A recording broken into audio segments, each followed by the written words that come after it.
You are listening to the Winner's Ways podcast with Bola Halabi, episode number 42. Would you like to win and achieve success at what you do? Welcome to the Winner's Ways podcast, where we create winners every day. And now, your host, the author of Winner's Ways book and life coach, Bola Halabi.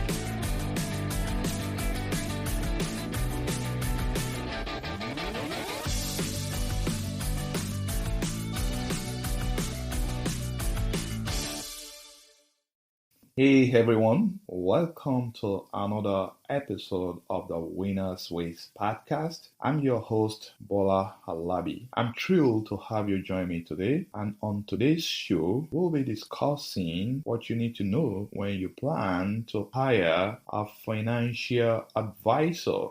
You know that this show is about education and empowerment, and it's my hope that at the end of today, we'll be able to have some ideas about how to hire a financial advisor. To give you some background, I was recently discussing with a friend of mine about a couple of weeks ago, and he asked me this question. He asked me if people like him should get a financial advisor. He's of the opinion that it's only the high net worth individuals that need financial advisors. He said that based on his current net worth, it might not be worth it to hire a financial advisor. So just to give you a good picture, this my friend is a middle income class American and he earns above average income. I must tell you that this discussion was what actually propelled me to create today's episode. I've never thought about hiring someone that will advise me about how to manage my finances before, because I have a pretty good idea and knowledge of money management. But hey, I will not call myself an expert yet because I'm not a certified financial planner. But because of this discussion, I did some research and I'll be sharing with you my discovery about how to hire a financial advisor in case you choose to do just that. My goal for today is to empower you so that you'll be able to make decisions, and I believe that sharing this information today will do just that. And also, I'll make this a two-part series. The first episode will be about how to hire a financial advisor, where we'll discuss important things that you need to watch out for while hiring an advisor. The second episode, which will come up next week, will be about mistakes to avoid when selecting your financial advisor. So without further ado, let's dive into today's episode, how to hire a financial advisor. Okay, for those that may not know, financial advisors, they help people with their financial planning. They work with you by guiding you to set financial goals. They help you and guide you in decision making in terms of when to save, how much to save, if you have debt, how to pay off your debt, and when and how to invest so that you can reach your financial goals. Does that sound good? So that's basically what they do. But before we go into how to hire a financial advisor, I'll quickly do some myth debunking activities. So there are some myths that surround whether or not average people need an advisor. I'll quickly debunk those myths so that you have a clear mind as we go into this. The first myth is that many people believe that financial advisors are for wealthy people. They believe that it's only millionaires that need advisors. That's not true. If you are not great with money management, you should definitely consider hiring a financial advisor to help guide you. The second myth is that most people believe that it's too expensive. Again, that's not true. Competition has made it affordable for an average guy to get an advisor. Number 3, many people believe that they are mostly salespeople that do not represent their interest. Well, that's not totally true either, because some of them are called fiduciary because they are meant to protect your interest. We'll talk about fiduciary as we proceed in this episode. Number 4, people believe that they control how they spend money. That means no more shopping, no more eating out, and no more vacation. Again, that's not true because they work with you to set your financial goals. And number 5, 5, people believe that it's just for investment purpose. That's not entirely true either, because they offer tax services, estate planning, retirement planning, college education planning, and debt management. Now that we've cleared the myth around hiring a financial advisor, I must also state that not everyone is ready to hire a financial advisor. For example, if you are in debt and living paycheck to paycheck, you need to keep all your money, pay off your debt, and be in a position to actually be able to save money before you should consider hiring an advisor, because you are going to have to pay for their service. And if you are still struggling financially, I don't want you to keep digging yourself into more holes. So I want you to get out of debt. And for most people, again, their financial situation is so simple. They have one house, they have one source of income, and probably they have just one investment account. If they are good with managing their money, then they may not need a financial advisor. So there's a rule of thumb that experts recommend. They say when someone gets to the point that they have a stable and steady income and they have the ability to save at least 20% of their annual income, it might be time to consider a financial advisor. Now let's get into the real deal, choosing a financial advisor. This is a significant decision, yet some don't consider doing it, while others give it less thought. If you choose the right financial advisor, he or she will protect your money and put your interest ahead of their own. You should consider the process like an interview, because you are actually going to hire this fellow, so you must do your due diligence. When choosing your financial advisor, there are 5 points that I want you to consider, and I'll go over them real quick. The first one is you should ask the question, is he a fiduciary? By definition, a fiduciary is an individual or organization who manages assets on behalf of another person or entity. Fiduciary financial advisors hold a relationship of trust with their clients, and they abide by their fiduciary duty. When someone acts as your fiduciary, they are required to act in your best interest. They put your interest and well-being above profit.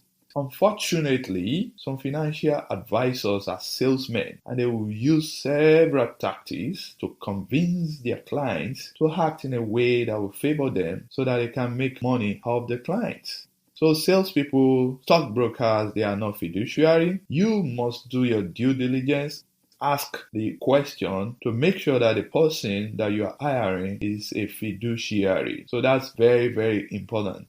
The fiduciary will put your interest above theirs. They have to watch out for you. They have to protect your interest. They have to make sure that whatever they do with you, you are actually benefiting from their service. That's number 1. Number 2, how does it make money? You should ask that question. Financial advisors are rendering you a service, and they will get paid one way or the other for the services rendered. You want to know how they get paid because it can influence how they guide you to make financial decisions.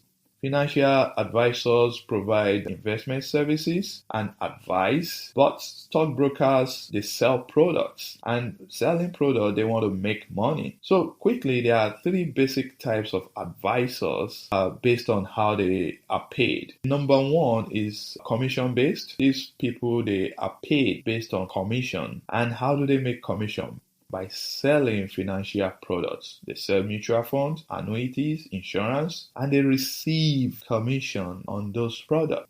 You don't want these people because they want to sell. They are under pressure to sell so that they can make money. And that's not what you should look out for, because they may be influenced to sell bad advice to you just for them to make money. So you don't want that at all. You want someone that is watching out for your interest. Please avoid this conflict of interest.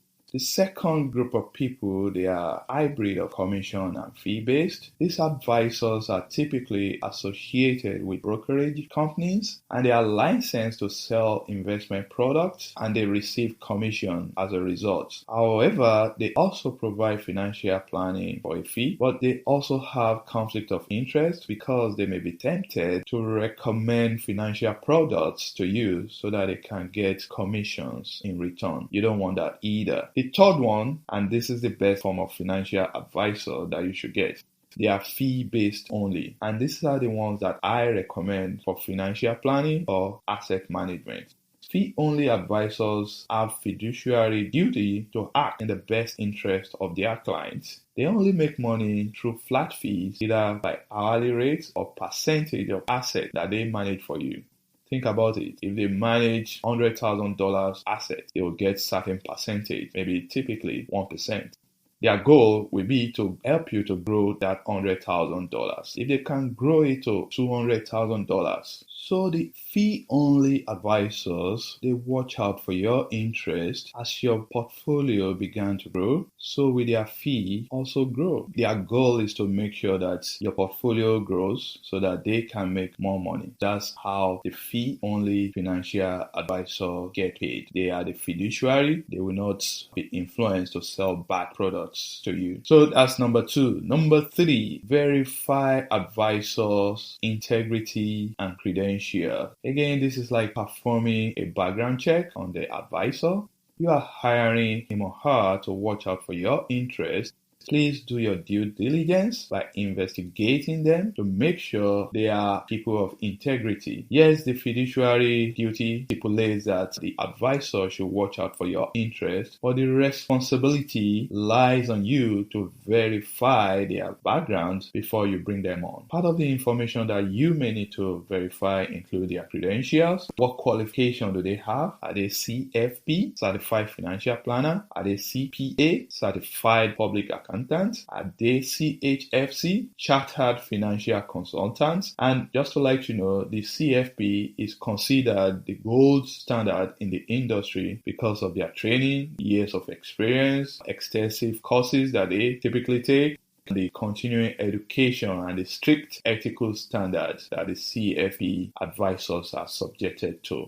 So verify their credentials, verify their experience. How long have they been in practice? What was their previous experience like? What education do they have? What kind of advice will they give to you? So please check out their experience and please ensure they are of ethical standard. Are they honest? What's their integrity like? Do they have any criminal record? If you go on the CFP website, when they list their financial advisors, they always put their background histories or if they have been subjected to any disciplinary action in the past. So that will be very, very useful to you.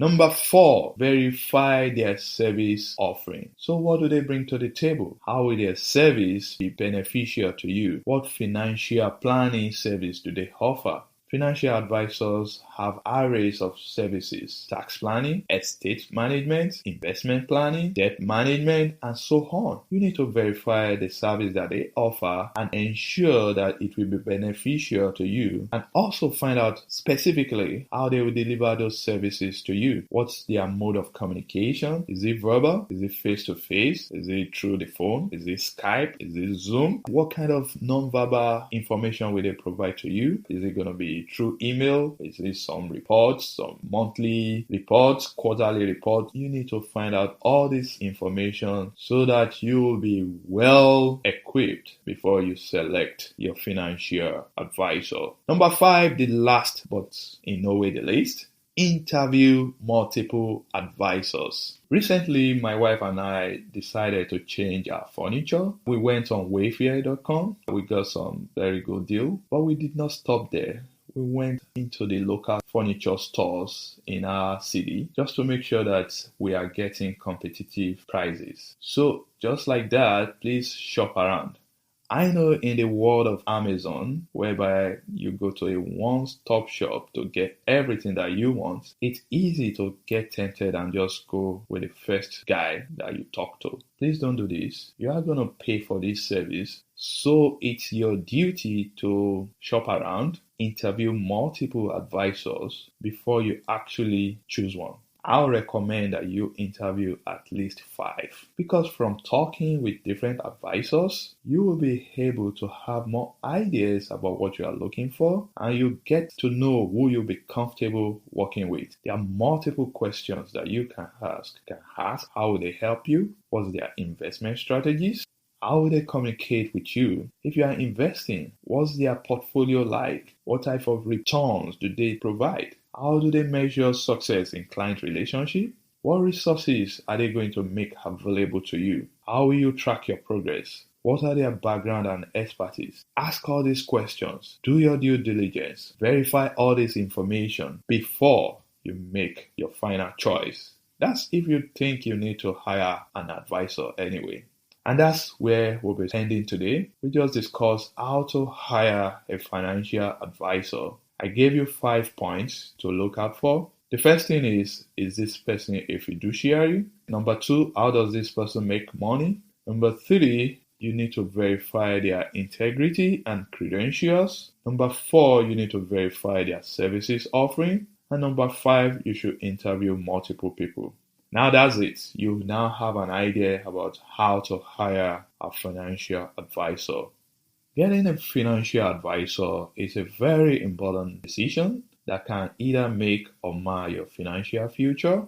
Your financial advisor should watch out for your interest. It should provide advice that will be beneficial to you and help guide you through savings, investing, debt, and wealth management decisions. If you hire the right person, they'll help save you money. If you got the wrong one, on the other hand, they will cost you money and hurt your finances. There are plenty of financial advisors out there. There are honest ones as well as deceitful ones. It is your responsibility to verify and vet any financial advisor before you hire them. I hope today's episode has equipped you to have some ideas about if you need a financial advisor and how to start your search. It is my goal to help working professionals save money and build wealth.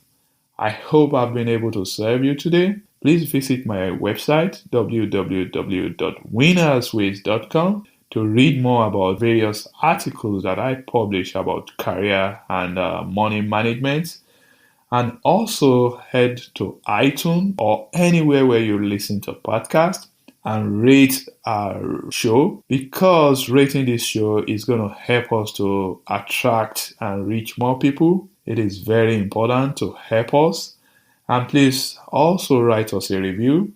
And don't forget to share this with someone that you love. Till next week again, this is Bola Halabi. Now, go win.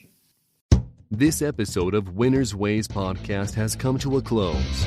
We hope you enjoy and learn something from today's show. We want you to win and excel in all areas of your life, and we regularly explore and share information with our listeners to empower them to win.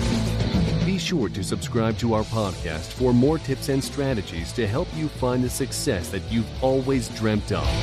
And don't forget to rate and review so that we can continue to bring you more podcast episodes to empower you. We will love to have you again next week. Now, keep winning.